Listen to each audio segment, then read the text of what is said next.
오늘은 시편 27편 7절에서 9절의 말씀으로 해야 합니다라는 제목을 함께 은혜를 나누고자 합니다. 먼저 질문 하나를 드리겠습니다. 지금까지 하나님의 은혜로 사셨습니까? 오늘 이 자리에 앉아 계신 여러분은 하나님의 은혜로 사신 분들입니다. 그러기에 이 자리는 하나님께 영광을 돌려야 할 자리이고, 이 자리는 믿음의 형제, 자매들이 서로 사랑을 나누는 자리이기도 합니다. 이 자리에 앉은 여러분들은 감격을 가지시고 서로 축복하며 함께 예배를 드릴 수 있는 귀한 자녀들이 되었으면 좋겠습니다. 우리가 이 귀한 자리에 서로 인사했으면 좋겠습니다. 이 귀한 자리에 불러주신 하나님께 영광을 돌립니다 라고 우리 서로 인사하실까요?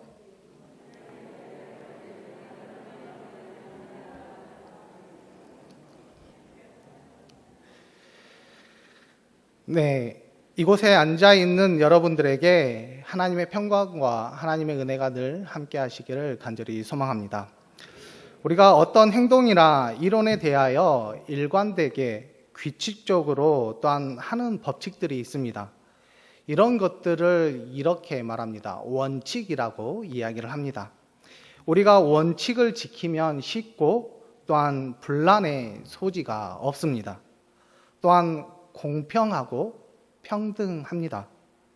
하지만 원칙을 지키지 않으면 낭패를 보기도 하고 또한 때로는 실패를 맞이하기도 합니다. 그렇다면 원칙이 없으면 어떻게 될까요? 갈팡질팡하기도 하고 무엇을 어떻게 해야 될지 잘 모를 때가 있습니다. 심지어는 누군가의 말에 따라 모든 사항이 달라지기도 합니다. 그래서 우리나라 속담에 귀에 걸면 귀걸이, 코에 걸면 코걸이라는 말이 있습니다. 분명한 원칙이 없어 둘러대기에 따라 이렇게 되기도 하고 또한 저렇게 되기도 한다는 말을 빗대어 하는 말입니다. 결국 원칙을 세워져 있지 않거나 무시된 곳에는 항상 잡음이 있고 또한 일하기가 힘들며 노하우가 쌓이지 않습니다.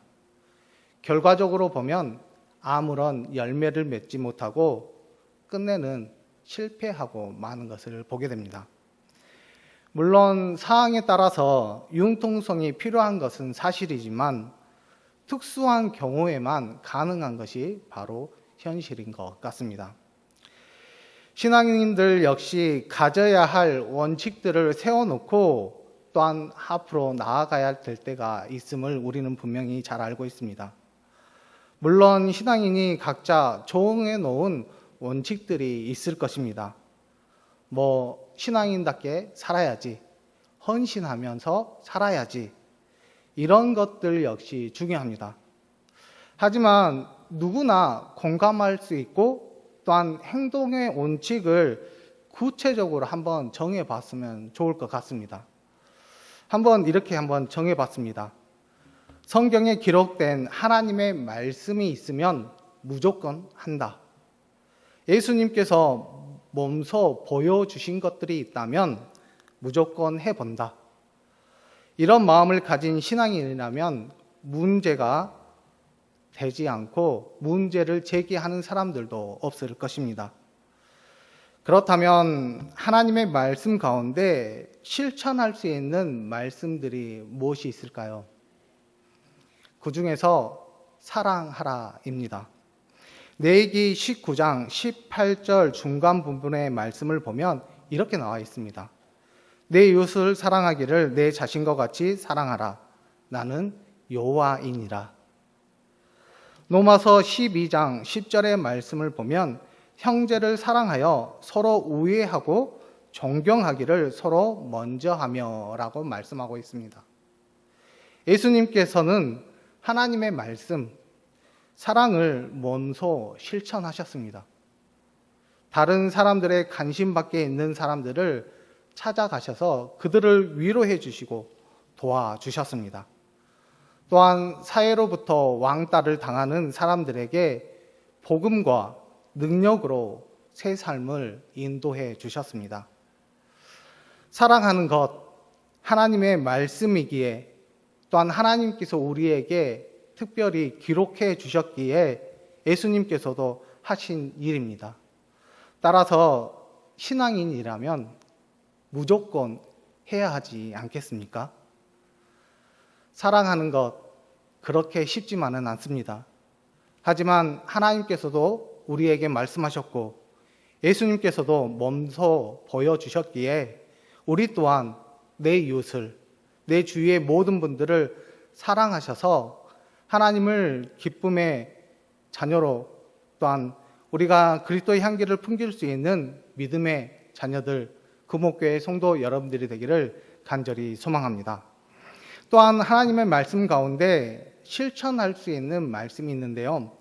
그 중에서 가장 중요한 것이 있다면 바로 기도하라입니다. 에레미야 33장 3절의 말씀인데요. 우리 33장 3절의 말씀을 같이 읽겠습니다. 시작.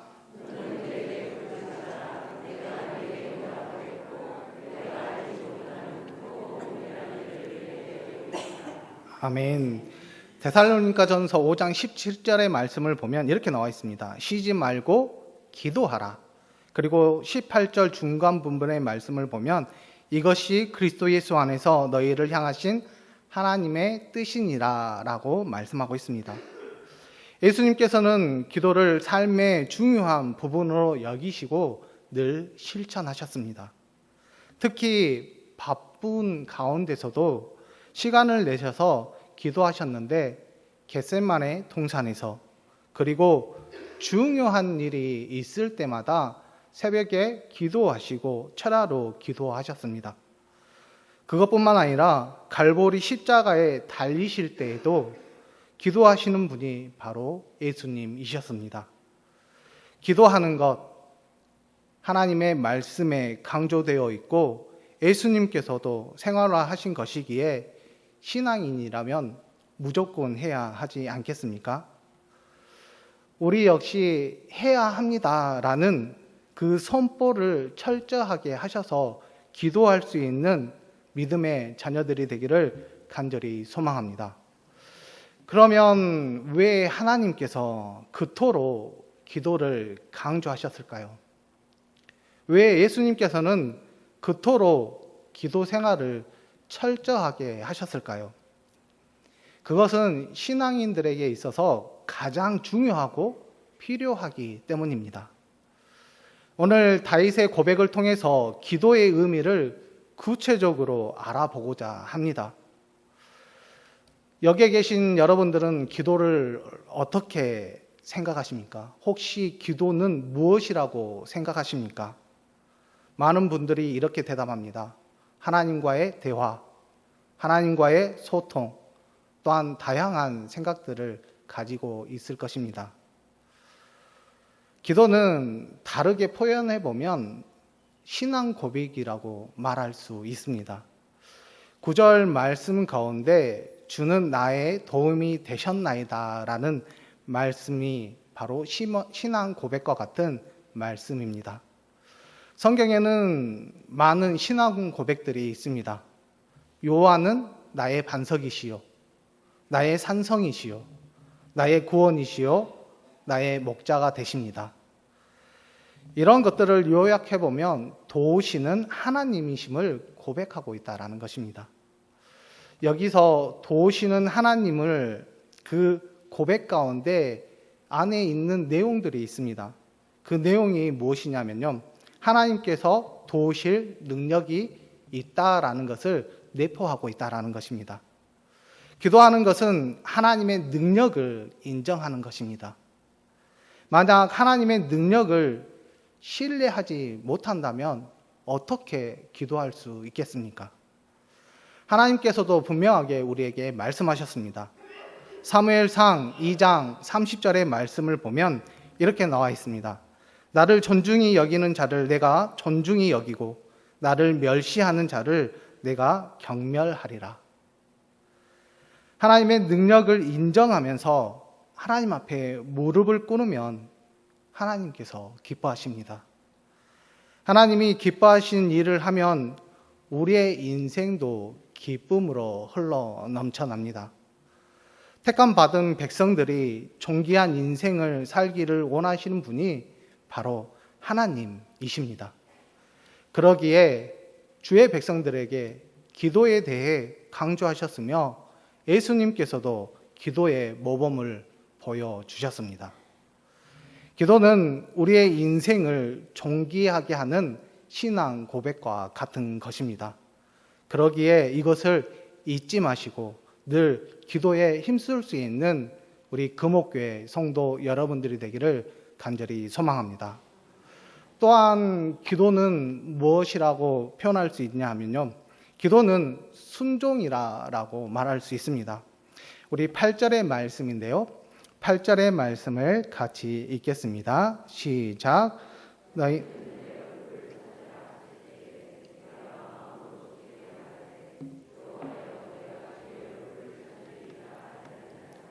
아멘.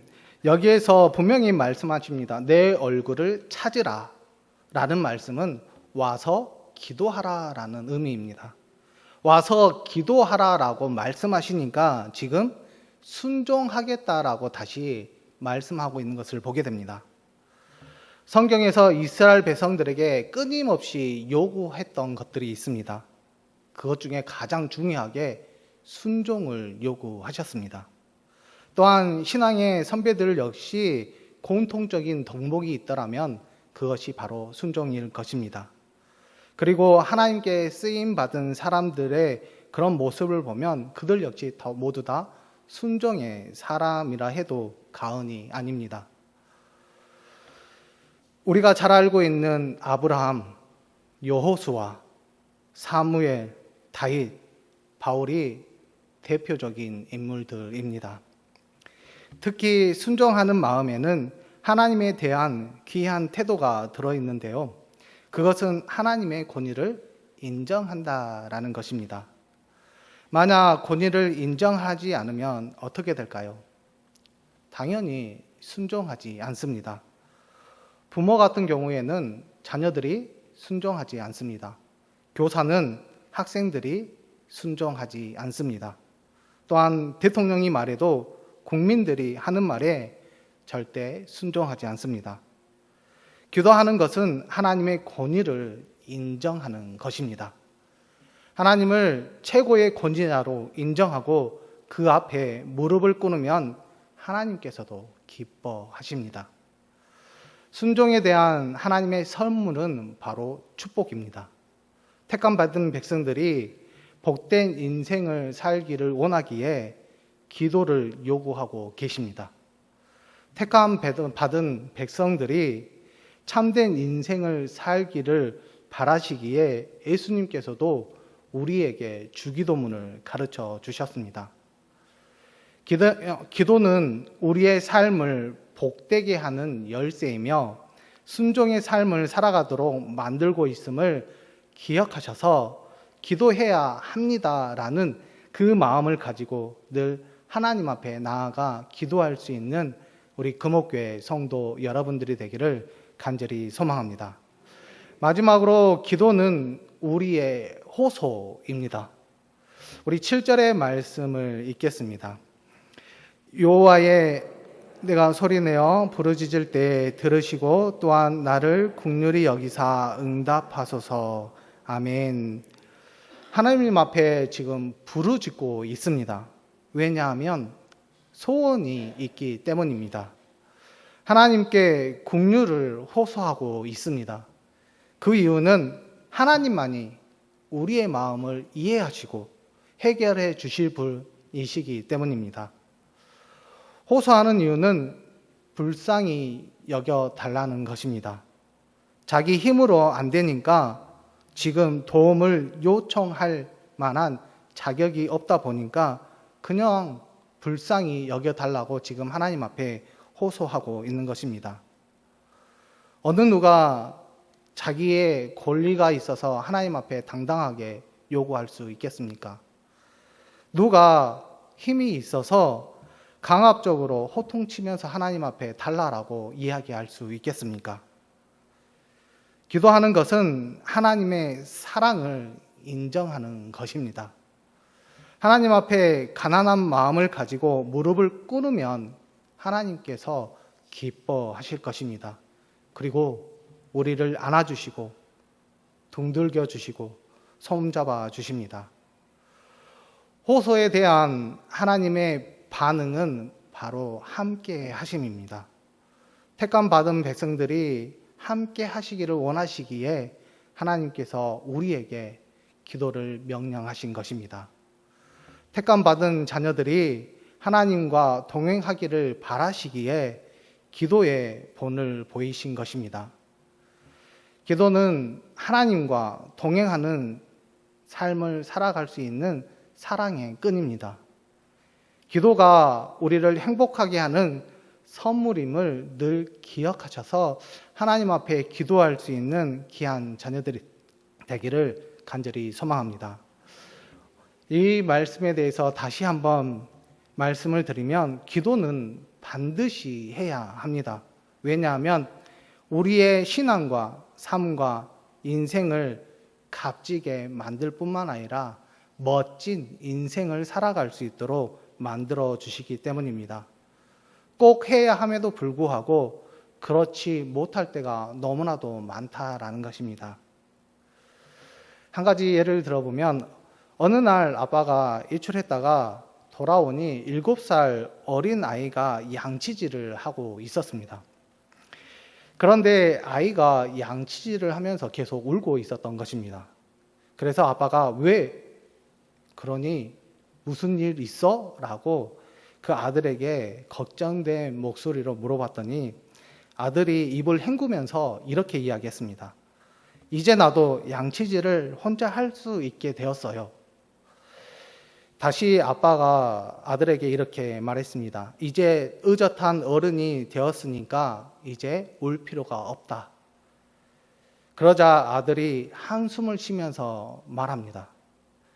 이 지겨운 걸 평생 동안 혼자 하고 살아야 한다는 것을 생각하니 눈물을 멈출 수 없어요, 아빠. 기도가 지겨워지면 반드시 해야 함에도 불구하고 그렇지 못한다라는 것입니다. 하나님의 사랑과 능력에 대해 무관심해지면 기도가 시들해집니다. 삶의 우선순위가 신앙에서 밀리기 시작하면 기도가 중단됩니다. 이러한 삶은 우리의 신앙과 삶을 위해서 옳은 삶의 태도가 아니기에 늘 조심해야 합니다. 기도에 대한 관심이 사라지고 있지는 않는지 자신을 점검해 보시기를 바랍니다. 혹시 기도가 지겨워지고 있지는 않는지, 기도가 우선순위에서 뒤로 밀려가고 있지는 않는지, 성경을 통해 주시는 하나님의 사랑의 음성에 늘 귀 기울일 수 있는 우리 금옥교회 성도 여러분들이 되기를 간절히 소망합니다. 고통 가운데서도 기도하시는 주님을 바라보시기를 바랍니다. 우리 마음 가운데 기도는 꼭 해야 한다라는 마음의 다짐이 있기를 간절히 소망합니다. 중요한 일을 하고 있다면 중요한 일을 잘하기 위해서 기도하시고, 바쁜 일을 하면서도 시간과 또한 여러 가지 노력을 통해서 좋은 열매를 맺기를 원하신다면 기도하시기를 바랍니다. 우리가 피곤하고 지치고 어려움이 있다면 새 힘을 얻어 하나님 앞에 나아가고 승리하기를 원하신다면 기도해야만 합니다.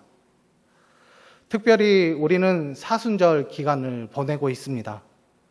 예수님의 사랑, 헌신, 생명을 허락하신 예수님을 생각하며 기도해야 할 시기입니다. 하나님 앞에서 아름다운 신앙의 고백, 하나님 앞에서 그분의 말씀에 순종하고 하나님 앞에서 눈물로 호소하는 기도가 반드시 우리의 삶 가운데 있어야 함을 기억하시기를 바랍니다. 우리의 기도가 신앙과 연결되며 하나님 앞에서 나아갈 수 있는 길임을 기억하셔서 기도를 쉬지 않고 간구할 수 있는 우리 금옥교회 성도 여러분들이 되셔서 하나님 앞에 더 나아가며 하나님 앞에 쓰임받고 하나님과의 소통을 통해서 다시 한번 하나님의 뜻이 무엇인지 늘 알아 하나님의 뜻대로 살아감으로 하나님 앞에 영광을 돌리고 우리의 삶 가운데는 하나님의 크신 복이 늘 있을 수 있는 우리 금옥교회 성도 여러분들이 되기를 간절히 소망합니다.